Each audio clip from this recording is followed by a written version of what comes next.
Hello students,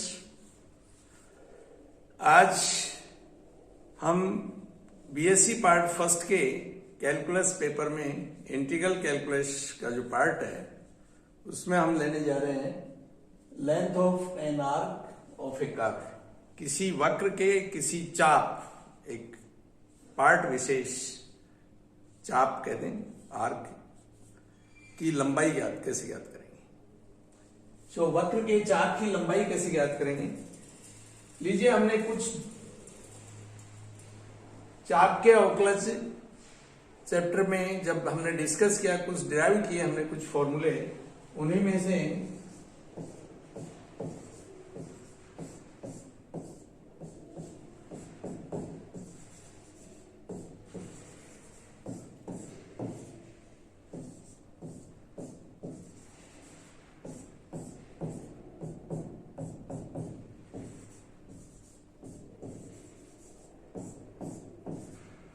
and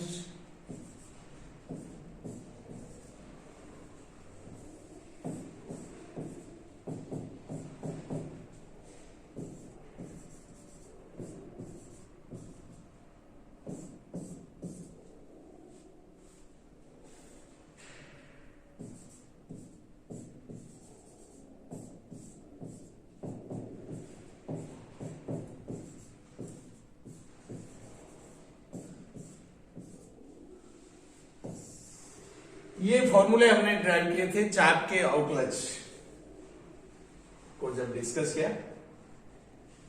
इन फॉर्मूले को हम कैसे यूज करेंगे। ds बाई डी एक्स का square equal to 1 plus dy by D X का whole square. So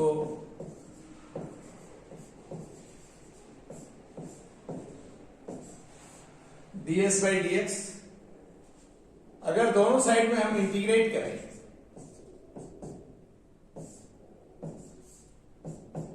with respect to x,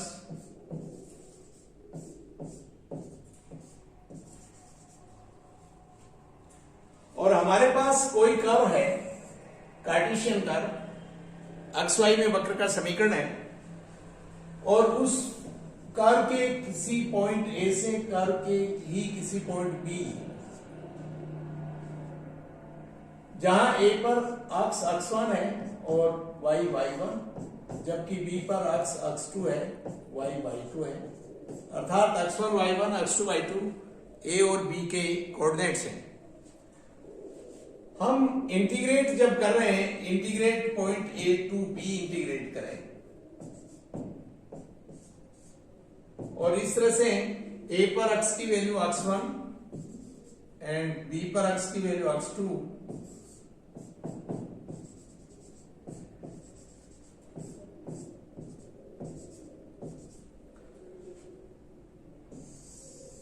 ये इंटीग्रल एस चाप की लंबाई को इंडिकेट किया। जब हमने ये डिस्कस किया, ये फॉर्मूले डिराइव किए, तब हमने एस किसी फिक्स पॉइंट से किसी बिंदु विशेष तक चाप की लंबाई, वक्र की लंबाई को इंडिकेट किया था। सो ए पॉइंट तक एस एंड फिक्स पॉइंट से अगेन बी तक एस की वैल्यू। सो इसे इंटीग्रेट करें तो एस चाप की लंबाई ए टू बी, और इस तरह से ये है ए व बी के मध्य चाप की लंबाई।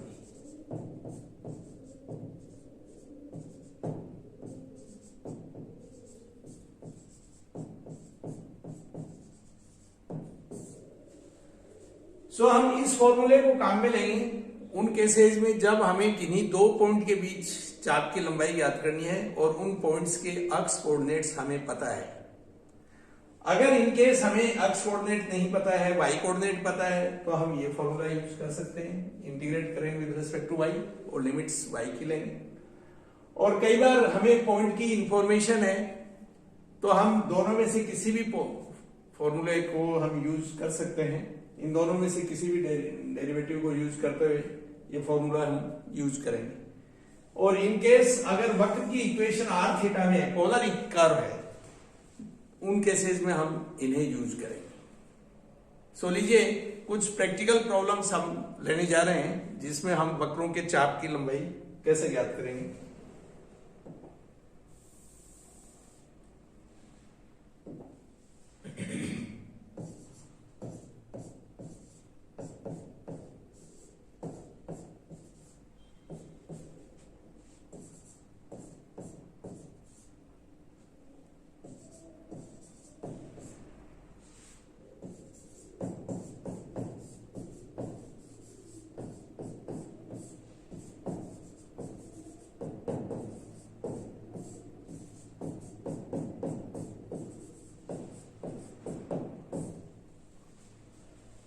ये एक प्रॉब्लम। इस वक्र की संपूर्ण लंबाई ज्ञात करें। तो सबसे पहले तो हमें ये पता होना चाहिए कि इस वक्र जो है इसका रीजन क्या है, कर्व की शेप क्या है, कर्व कहां से कहां तक फैला हुआ है एक्स वाई प्लेन में, कार्टेशियन कर्व है। सो कर्व ट्रेसिंग से हम कर्व को ट्रेस करेंगे। हम देख सकते हैं कर्व में independent of x and y term है। सो स्पष्ट है ये वक्र मूल बिंदु से नहीं गुजरता है। देन सिमेट्री की बात अगर हम करें तो यहां पर अक्ष में भी और वाई में भी ये x square raise to 1/3 by square और 1/3। सो इस वे में अक्ष और वाई में दोनों में ही घात सम है। स्पष्ट है अक्ष अक्ष और वाई अक्ष दोनों के अबाउट सिमेट्री है। सो अक्ष अक्ष से ऊपर और अक्ष अक्ष से नीचे की तरफ वक्र की आकृति एक जैसी होगी। इसी तरह से अक्ष अक्ष के वाई एक्सिस के लेफ्ट और वाई एक्सिस के राइट साइड में भी कर्व की आकृति एक जैसी होगी, सिमेट्री है। इसके अलावा हम अक्ष की जगह माइनस अक्ष और वाई की जगह माइनस वाई रखें तो यहां पर स्पष्ट है वक्र का समीकरण नहीं बदलता, अर्थात अपोजिट क्वाड्रेंट में भी सिमेट्री है। और साथ साथ अगर हम अक्ष और वाई को इंटरचेंज करें तो भी वक्र का समीकरण नहीं बदलता है, अर्थात लाइन वाई बराबर अक्ष के अबाउट भी सिमेट्री है। अगर हम अक्ष को रिप्लेस करें माइनस वाई से या वाई को रिप्लेस करें माइनस अक्ष से, देन भी कर्व की इक्वेशन नहीं चेंज होती है। स्पष्ट है line y equal to minus x के अबाउट भी सिमेट्री है। इसके बाद हम बात करें कर्व ट्रेसिंग में अन्य जो पॉइंट्स अब तक हमने डिस्कस किए हैं।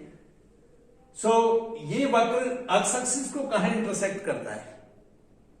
अगर हम अक्ष एक्सिस के साथ इंटरसेक्शन देखना चाहिए, कर्व की इक्वेशन में y इक्वल टू 0 रखें और अक्ष के लिए सॉल्व करें तो हम देख रहे हैं अक्ष की दो वैल्यू है प्लस माइनस a। इस तरह से point a0 and point minus a0 ये है इंटरसेक्शन पॉइंट कर्व के अक्ष एक्सिस के साथ। इसी तरह से y एक्सिस के साथ इंटरसेक्शन तो कर्व की इक्वेशन में x इक्वल टू 0 रखेंगे। y एक्सिस का equation x equal to 0 intersection के लिए इसमें x इक्वल टू 0 रखेंगे, y के लिए सॉल्व करेंगे। सो पॉइंट वही y की वैल्यू प्लस माइनस a, सो ये 0a एंड ये पॉइंट 0 माइनस। सो अक्षों के साथ intersection.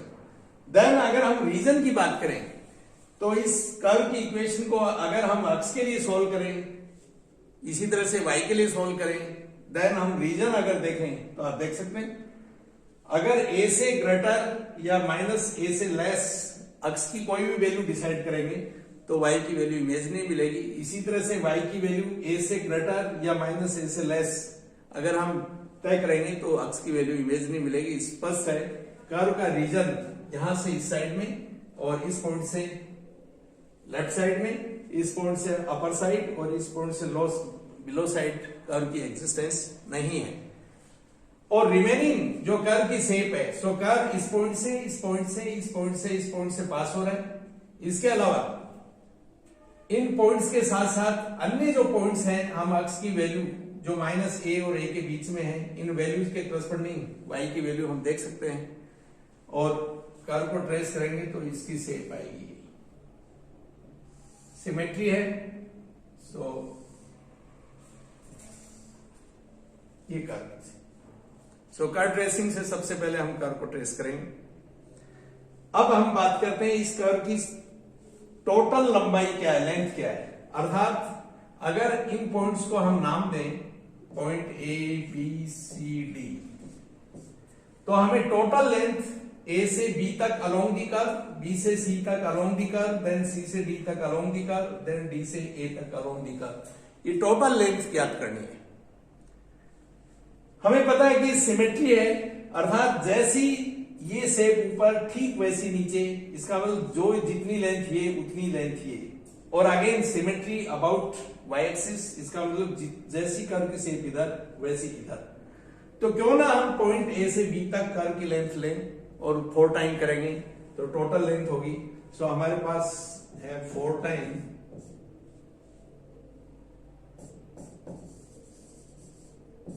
Length of arc A B,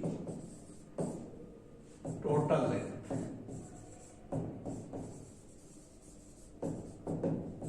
so curve tracing के बाद में फिगर से क्लियर है कि ए बी जो आर्क है, ये जो चाप है, इसकी जो लंबाई है उसका 4 टाइम ही इस कर्व की टोटल लंबाई है।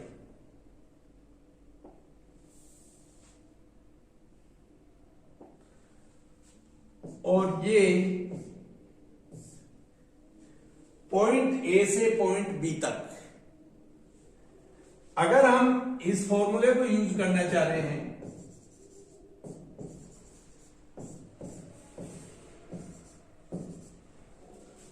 तो इस पर हम अक्ष ए पॉइंट पर और अक्ष बी पॉइंट पर, इसमें भी एक चीज गौर करने की है कि जब भी हम अक्ष की लिमिट लें तो अक्ष की इंक्रीजिंग डायरेक्शन के अकॉर्डिंग लिमिट पड़ेंगे। हमें पता है बी पॉइंट पर अक्ष 0 है और ए पॉइंट पर अक्ष ए है, सो इंक्रीजिंग बी टू ए है। सो ए चाप ए बी और चाप बी ए लेंथ वाइज कोई फर्क नहीं है, मेजरमेंट वाइज न्यूमेरिकली आप साइन की बात कर सकते हैं, साइन पॉजिटिव से नेगेटिव होगा। न्यूमेरिकल वैल्यू कैसे लें, इसके लिए हम अक्ष की इंक्रीजिंग डायरेक्शन को सिलेक्ट करें। सो अक्ष बी पॉइंट पर 0, अक्ष ए पॉइंट पर ए, और इसे सॉल्व करेंगे।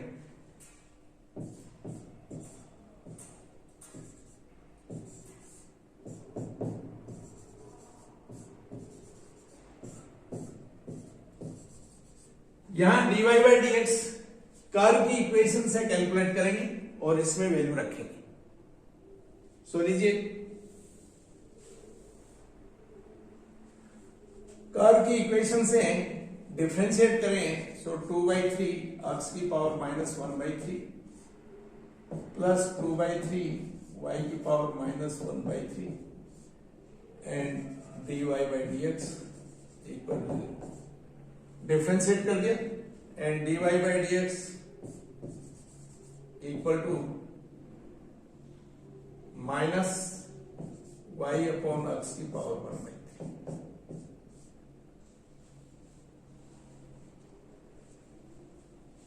और इस तरह से अगर हम वैल्यू रखें तो ये 0 to a √1 प्लस y की पावर 2/3 अपॉन x की पावर 2/3 dx। तो ये 4 0 to a x की पावर 2/3 प्लस y की पावर 2/3 का अंडर रूट अपॉन x की पावर 1/3 dx, और 4 x की पावर 2/3 प्लस y की पावर 2/3 कर्व की इक्वेशन से a की पावर 2/3, सो a की पावर 1/3 अंडर रूट, सिंपल करें 0 to a x की पावर -1/3 dx। इसे सिंपल करेंगे इंटीग्रेट करते हुए। सो ये है x की power 2/3 upon 2/3 0 to a, integrate कर देंगे x की पावर n का, x की पावर n+1 अपॉन n+1। सो 6a की पावर 1/3 एंड a की पावर 2/3, सो ये 6a, ये इसकी वैल्यू होगी। इस तरह से हम इन फॉर्मूलों का अप्लाई यूज लेते हुए और किसी भी कर्व की चाप की लंबाई ज्ञात कर सकते हैं। Thank you.